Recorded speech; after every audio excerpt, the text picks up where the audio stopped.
পিছবেলা আহাৰটো আজি ইয়াতে খাব লাগিব। আৰু 150 মিটাৰ লুনাৰ চাৰ্ফেচত পোৱাৰ পৰা দূৰত্বত আছোঁ আমাৰ চন্দ্ৰায়ন-3খন।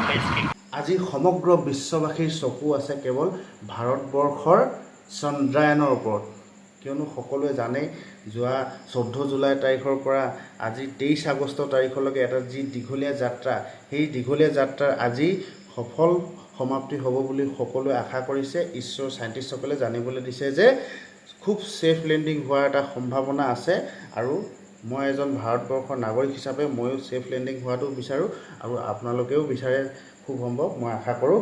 তো আজিৰ ভিডিঅ'টো প্ৰথমৰ পৰাই মই চন্দ্ৰায়ন-3 কথাই ক'লোঁ, আৰু চন্দ্ৰায়ন-3 কথাৰ পৰাই ভিডিঅ'টো আৰম্ভ কৰি মই কি হয় দিনত সকলোখিনি দেখুৱাই যাম। আৰু সন্ধিয়া 6 মান বজাত যি ছেফ লেণ্ডিঙৰ লাইভ ফুটেজ আগবঢ়াব, তো সকলোখিনি আপোনালোকক এই ভিডিঅ'টোত দেখাবলৈ চেষ্টা কৰিম। তো ভিডিঅ'টো কোনো স্কিপ নকৰাকৈ শেষলৈকে চাই থাকিব।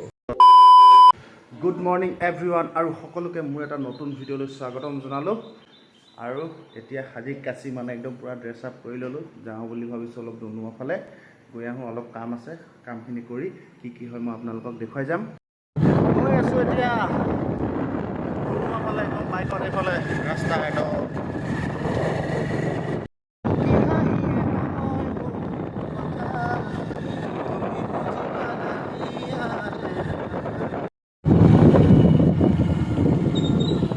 আৰু এই দলংখনৰ অৱস্থা চাব কেনেকুৱা হৈ আছে।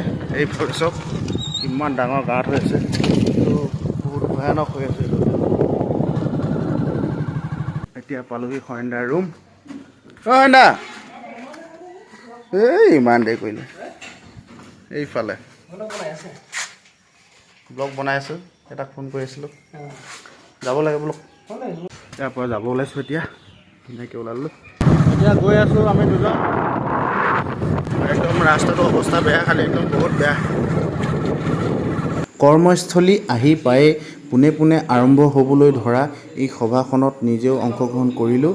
যিহেতু আমাৰ পঞ্চায়ত এলেকাৰ এখন সভা, সেইকাৰণে ইয়াত আমি অংশগ্ৰহণ কৰাটো আমি জৰুৰী। আৰু ইয়াত সকলো ধৰণৰ ৰাইজ আহিছে, মহিলাসকল আহিছে, পুৰুষসকল আহিছে, আমাৰ ৱাৰ্ড মেম্বাৰসকল আহিছে, আমাৰ পঞ্চায়তৰ বিষয়ববীয়াসকল আছে, এইফালে বিশিষ্ট ব্যক্তিসকলো আছে, তেওঁলোকেও নিজৰ নিজৰ বক্তব্য দাঙি ধৰিছে। খুব চুটিকৈ মই এটা সভাখনৰ ভিডিঅ'টো আপোনালোকৰ আগত দেখুৱাবলৈ চেষ্টা কৰিছোঁ।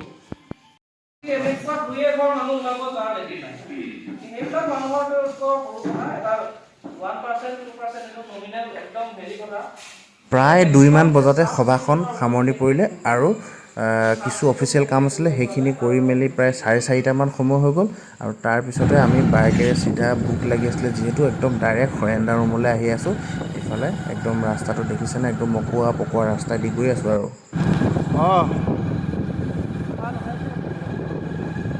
ডিউটিৰ পৰা বাহিৰে আহিলোঁ, আৰু এতিয়া আহি সৰেণ্ডাৰ ৰুমত আহিলোঁ। এইফালে মাছ ফ্ৰাই কৰি আছে, খানাটো খাব লাগিব, খুব ধুনীয়া এইখিনি আছে, এই যদি চলে হৈ যাব আমাৰ কাৰণে। আৰু এইফালে ভাত ৰেডি কৰিলে ধুনীয়াকৈ, পিছবেলা আহাৰটো আজি ইয়াতে খাব লাগিব। আৰু অলপ পিছতে চন্দ্ৰায়ন-3 লঞ্চ হ'ব, তো গোটেইখিনি আজি ইয়াতে চাই যাব লাগিব। তো ভিডিঅ'টো আপোনালোকে চাই থাকক, সকলোখিনি দেখুৱাই যাম। এইফালে খানাটো খাব লৈছোঁ, আৰু একদম ধুনীয়াকৈ মাছ ফ্ৰাই কৰি দিলে, লোকেল মাছ। এতিয়া খানাটো খাই লওঁ। ভাত পানী খাই উঠিয়ে অলপ সময় জিৰণি ল'লোঁ, আৰু তাৰপিছতে এইফালে মোবাইলতো লগাই লৈছোঁ, এইফালে চন্দ্ৰায়ন-3 লাইভ টেলিকাষ্ট, আৰু এইফালে লেপটপতো লগাবলৈ চেষ্টা কৰিছোঁ, কাৰণ লেপটপত অলপ ডাঙৰকৈ আহিব, সেইকাৰণে ভাবিলোঁ লেপটপতো লগাই লওঁ। এতিয়া এইফালে দেখিছে পূৰা লাইভ টেলিকাষ্ট চলি আছে। আৰু 150 মিটাৰ লুনাৰ চাৰ্ফেচত পোৱাৰ পৰা দূৰত্বত আছোঁ আমাৰ চন্দ্ৰায়ন-3খন। তো অলপ পিছতে আমাৰ এটা সফল সমাপ্তি হ'ব বুলি আশা কৰিছোঁ। সকলো দেশবাসী গৌৰৱান্বিত, সকলো দেশবাসী আশা কৰি আছে আজি কিবা এটা ভাল ছফ্ট লেণ্ডিং হওক, সেইটোৱে লৈ ময়ো অলপ ৰখি দিলোঁ সৰেণ্ডাৰ ৰুমৰ পৰা। আজি এইটো চন্দ্ৰায়ন-3 সফল সমাপ্তি হওক বুলি ময়ো অলপ চাই যাওঁ বুলি ভাবিলোঁ, সেইকাৰণে অলপ ৰৈ আছোঁ, কি হয় পাই যাম। কেৱল 50 মিটাৰ দূৰত্ব বাকী আছে। Shri Narendra Modi ji, who is here to encourage us, and he is critically looking at the visuals.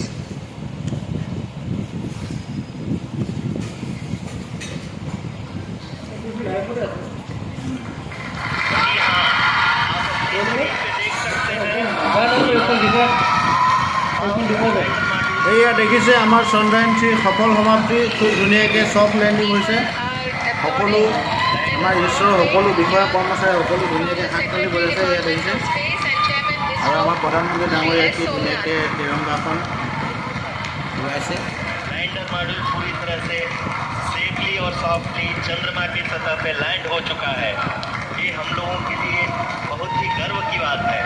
Hindi में एक कहावत है कि चंदा मामा दूर के, लेकिन अब हम ये कह सकते हैं कि चंदा मामा अपने घर के।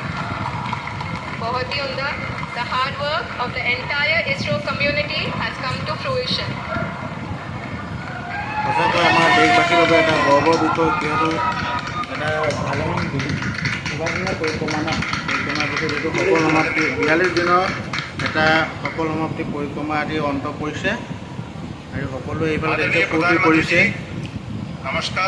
আকৌ এটা স্মৰণীয় মুহূৰ্তৰ সাক্ষী ৰৈ ল'লোঁ কিয়নো চন্দ্ৰায়ন-3 যিটো লাইভ টেলিকাষ্ট হৈছিলে আমাৰ মানে চন্দ্ৰায়ন-3 চন্দ্ৰপৃষ্ঠত অৱতৰণ কৰা যি এটা লাইভ টেলিকাষ্ট হৈছিলে সেই লাইভ টেলিকাষ্টটো নিজ চকুৰে চালোঁ খুব ভাল লাগিলে চাই খুব মানে আজি গৌৰৱান্বিত কৰিছোঁ কাৰণ ইছৰোৰ যিসকল চাইণ্টিষ্ট যিসকল বিষয়া কৰ্মচাৰী সহযোগত এই যে আমাৰ চন্দ্ৰায়ন-3 মিছনটো এটা খুব সফল হৈছে বুলিয়ে ক'ব লাগিব আৰু